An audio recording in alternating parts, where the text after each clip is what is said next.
I'm Morgan the Midwest Lady, and today we are making a cranberry custard pie, and I'm so excited about it, so let's get started.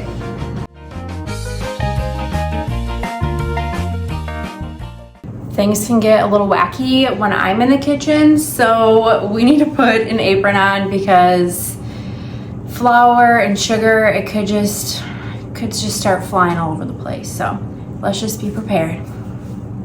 So to start, I preheated my oven to 400, so that's already getting started. This morning, I pre-made my pie dough for this recipe. Of course, you can use store-bought pie dough or you can make your own. Use whatever recipe works best for you. The reason I made this pie dough up ahead a few hours before I actually assemble this pie is because it's going to create a really nice flaky and buttery pie, and of course no one likes a soggy pie, so we want a nice flaky crust. Whenever I'm making a pie crust, I cannot do anything without this pastry cloth and my rolling pin, which I love, but it also has a pastry cloth on here as well. So first I'm going to put some flour down to, obviously help prevent the pie dough from sticking. I'll put that on here as well. So the pie dough that I made this morning, it creates 2 crusts. So this cranberry custard pie only needs 1 pie crust. So let's just separate that and we can save that. You can even freeze that and use it for another pie. So I'm just gonna start gently rolling this out and create a nice circle shape. For my pie dough, as you can see, I like to leave big, thick, buttery chunks in mine. Everybody has different preferences of how they make their pie dough. I add a little vinegar, I do shortening, and I also do butter. So I like to just kind of add all of the different aspects of making a pie into my crust. This seems to be rolled up pretty well, so I like to roll mine up over the rolling pin. And we can move this out of the way. Go ahead and grab your pie dish. I'm gonna be using a more of a shallow pie dish, but this is a 9-inch pie dish. And I'm just gonna roll this right over. Perfect. I like to push it down in the center because sometimes it can pull apart, which we don't want to do. Looks great. I have to use scissors for this. It's my little tip and trick, and I like to just go ahead and trim the sides. When we make that nice design on the side, this way it'll help it be a little more even.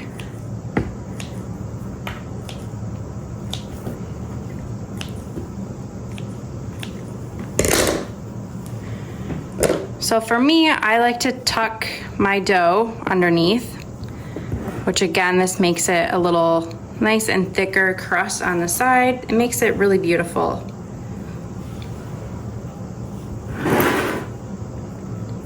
Of course, there are so many different ways you can do the side of your crust. I like to just kind of do the finger trick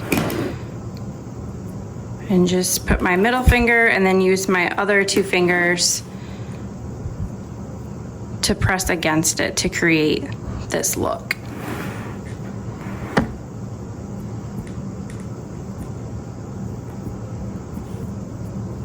There she is, beautiful. I'm gonna grab my cranberries. You can use a fresh or frozen. If you use frozen, you just need to make sure you're a little prepared and thaw these out and then just pat them dry. I just pulled them out of my freezer and put a little bit of warm water on there and then dried it off and they're good to go. So you're gonna do 12 ounces of cranberries and you can just set this right on the bottom of your unbaked pie shell. I love cranberries. They are the most gorgeous, just beautiful color of fruit, and this time of year they're just very festive and I love them. As you can see, we have our pie dough and our cranberries in here, so let's get started on the custard mixture, which I have all the ingredients ready to go. We just have to mix it together and we'll just pour it right on top of your cranberries and then we can bake it, and before we know it, we'll be enjoying this cranberry pie. I'm going to be using my favorite bowl for this. I love that it has the spigot on the end, so you can just pour it really easily into your pie crust. But if you don't have one of those, totally fine. Just use whatever mixing bowl works best for you. First, I'm gonna be adding in 1.5 cups of sugar in here, 1/2 teaspoon of salt. So just kind of use your best judgment, or you can measure it out. 1/4 cup of flour. This is really gonna help the cranberries not be as soggy and stay together a little bit better. 1 cup of heavy cream. You know it's gonna be good if heavy cream is involved.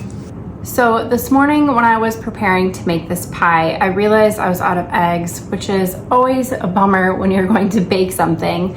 But I remember thinking that I saw a sign for fresh eggs on the road.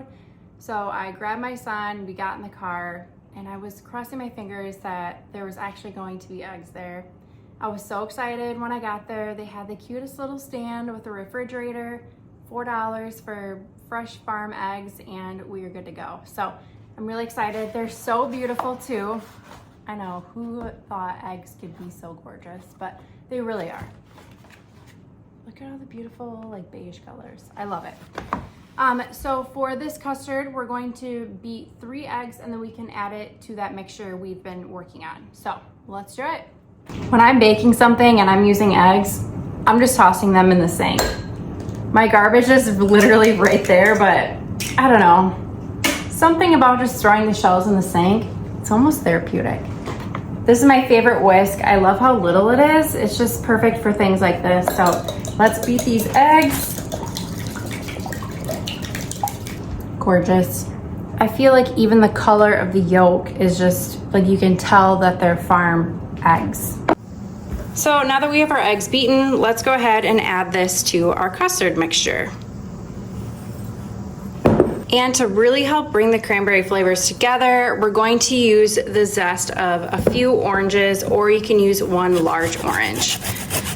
I actually had these frozen because they were about to go bad, and I like to freeze my oranges for like the simmer pots to make your house smell good. So adding like some cinnamon sticks with your oranges and cloves, it just really is a beautiful smell for the holidays. So let's start mixing this up.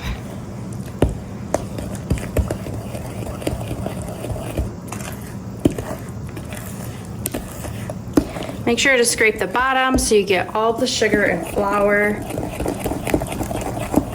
If you want to use a whisk, you certainly can do that too. Something about a wooden spoon though, it just kind of brings you right back. And before I forget, a splash of vanilla. Vanilla, of course, makes everything taste better. Here's our custard. While we were making this, I actually placed my pie crust with the cranberries back in the fridge just to make sure the pie crust still stayed nice and chilled to again create that nice flaky crust that we really want. All we're going to do for this is literally just pour it right over your cranberries. How beautiful is this?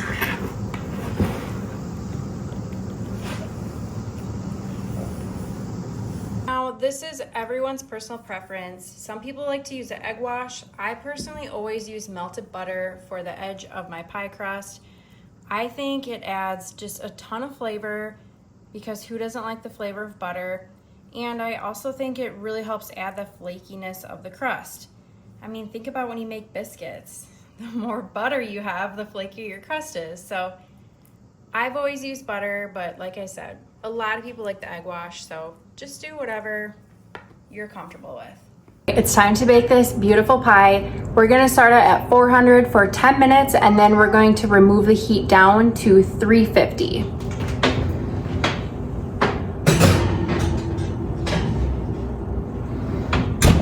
Always be really careful when you're putting the pie in the oven when you have a custard pie, or even like a pumpkin pie or anything with liquid, because it can really spill and move around. So just be careful when you're putting it in. So it's been 10 minutes. Let's take our pie out. You can use tin foil or you can use a pie crust cover. I'm going blank. I can't remember what these are called.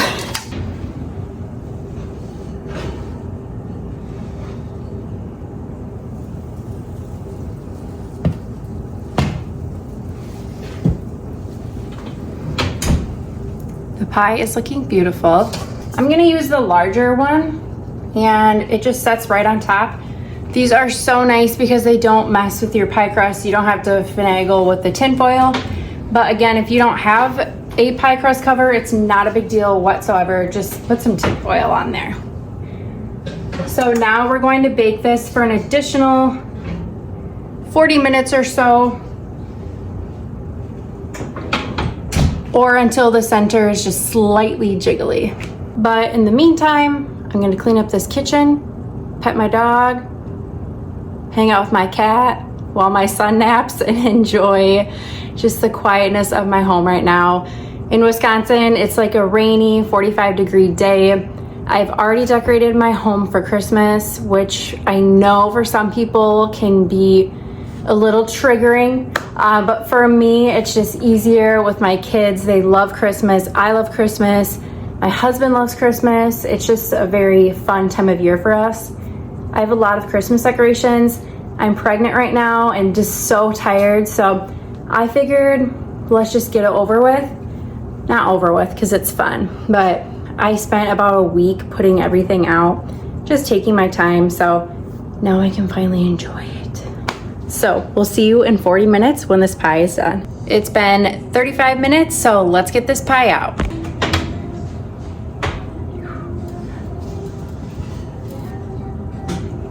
Gonna take this off. Just easier to transfer it.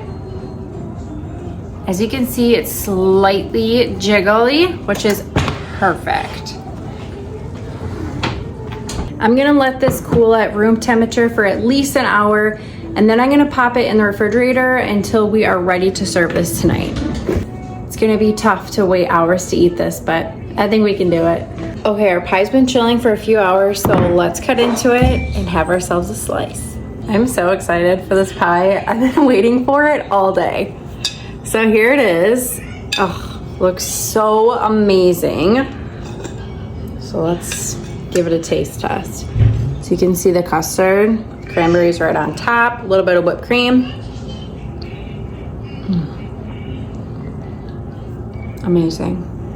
You can taste the orange just like really slightly, and then with the sweetness of the whipped cream and the sugar, it really brings the tartness of the cranberries together. I would definitely put this on the table. I think your guests are gonna love it. As always, please follow, like, and subscribe my channel. It means so much to me. You can find me on all of my socials at Morgan the Midwest Lady, and stay tuned for next week as we make another pie for our Pie of the Month series. We'll see you next time. Now, off to finish my pie.